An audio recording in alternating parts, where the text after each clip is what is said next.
Jurgen, as I was saying, you started really well in that first half hour. I just wondered, did you feel at the end that you didn't quite capitalise on how well you played in that period? No. I actually like the whole game. But you're right. The start was probably the best period of the game. But that's how football is. You have to, especially against City, you have to use your chances. We have to create even more. We had really top situations, top football moments.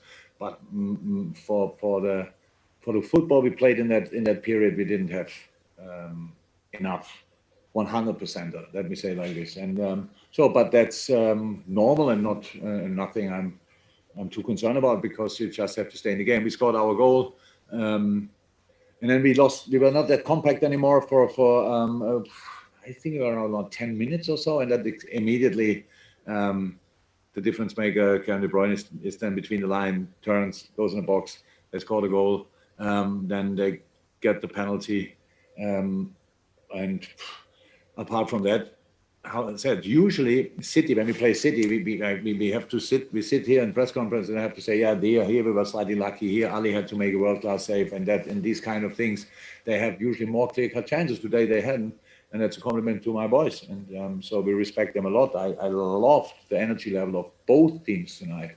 It was a proper fight on highest level, and that means you deny the opponent with the quality we have, with the quality they have.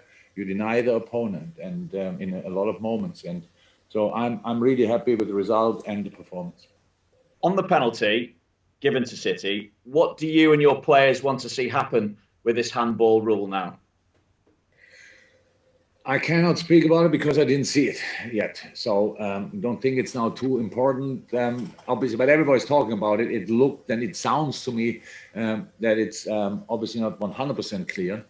In that moment, but I can't say anything about it because I didn't see him back. I saw only Joe's back in that moment when the ball hit him. It could have been anywhere. I couldn't see that in the game, so I can't say anything about it. But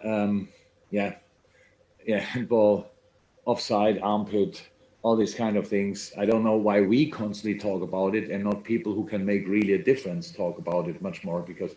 Or maybe they might do it, and are the only people in the world who think it's exactly right like it is, and only us are the ones who think it's not right like it is.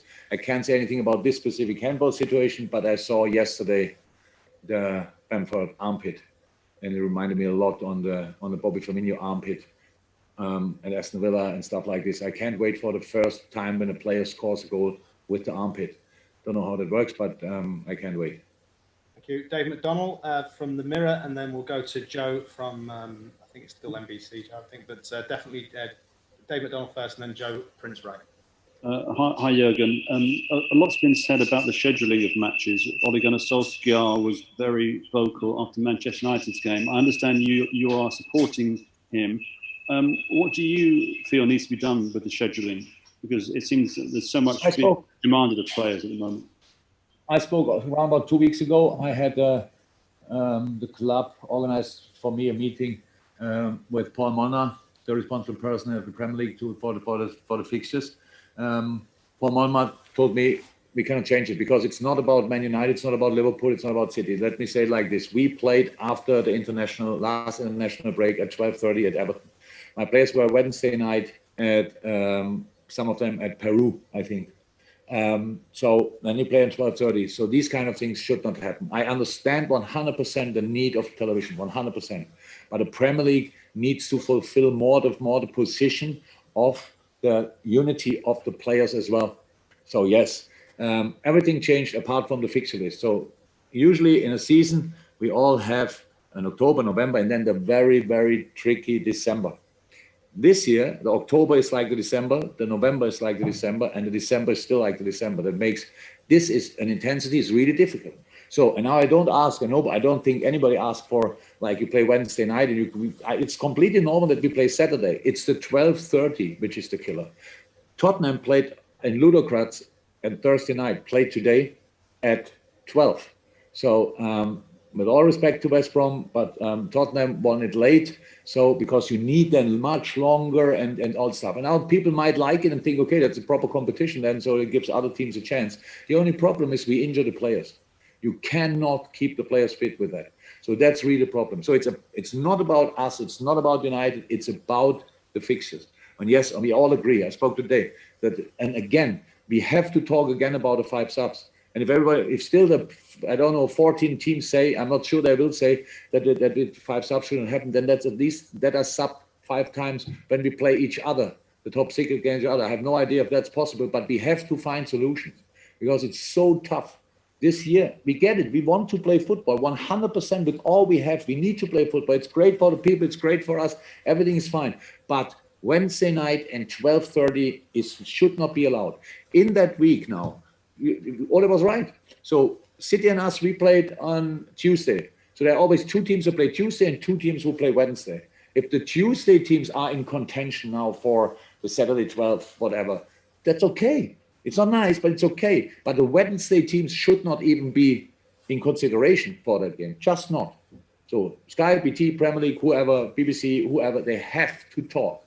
We cannot deal with that situation like we always did before, because otherwise, and it's very important, the FA has to be involved. Tonight we lost Trent Alexander-Arnold. I'm pretty sure Gareth Southgate is not fine. And if we continue like this, and hopefully we can play the Euros in the summer. Hopefully we can play it. If they happen, let's see who will be part of that. Which player, what players. So everybody needs to go on the table. It's fine. We found a solution to play on. That's great. But now we cannot stop thinking. We have to start thinking new. Okay, Joe Prince Wright, and then Andy Hampson, and we might just leave it there to allow us to go. Yeah. Okay, Joe. Hi Jurgen, how is Trent? How serious do you think it is? And Pep has come out and said about the 5 subs as well, and said it's something that you and him were speaking about at the end of the game. So there is obviously a huge need for 5 substitutions, right? And how serious do you think that can actually change now? Look, it's in my understanding, it's a lack of leadership. So you go in a meeting like with all the different teams, the coaches are obviously not involved, and then Richard Master says, so we have that point here, 3 or 5 subs, what do you think? The teams had to understand, all the teams have to understand why it's so helpful. It's not an advantage, it's a necessity, 100%. So, and it's in all other countries, it happens. So, and now here we make a bit more fun of the competition by having only 3 subs. That's really incredible. So we have to talk again. And that's why I say it's a lack of leadership, because Richard Marsden sold it completely wrong, in my understanding. Going there and telling, so what do you think? What do you want? What do you want? Yeah. And then we have this situation. It's the only big league, where you have only 3 subs. Surprise. And Trent. So there's a question on Trent. Yes. Yeah, Trent will be out for England. So that's clear. What he has, we don't know, but he cannot play for England. So, and it will not be the last or not the only one Gareth Pep will miss for this international break. So we'll make a scan tomorrow, and then we will see. Okay. Andy Hampson from Press Association will be the last question. Thank you for Man City for hosting us. Yes, Andy. Hi, Jurgen. You managed to get all 4 of your frontline attackers onto the field tonight. Was that a specific plan for City, or is it something that you might try again often? When you can do it against City, then you can do it in other games as well. It will not be our new all the time, whatever, but there are moments when we might use it. So that's very helpful for us. That usually people know which system we play. That's now, water under the bridge. From now on, we can play 3-4 different systems, which is good. And tonight it worked really well. We thought we want to use the skills and the power of the 4 up front in specific moments to cause City problems. That's one thing. The other thing is that we all like to prepare a game in the way that we know exactly what the opponent is doing. And Pep, I don't think he knew that we will play 4-4-2. It's not important, but it needed a while for City to adapt to it. That was the plan for today, and we will not use that. Will not have used that the last time.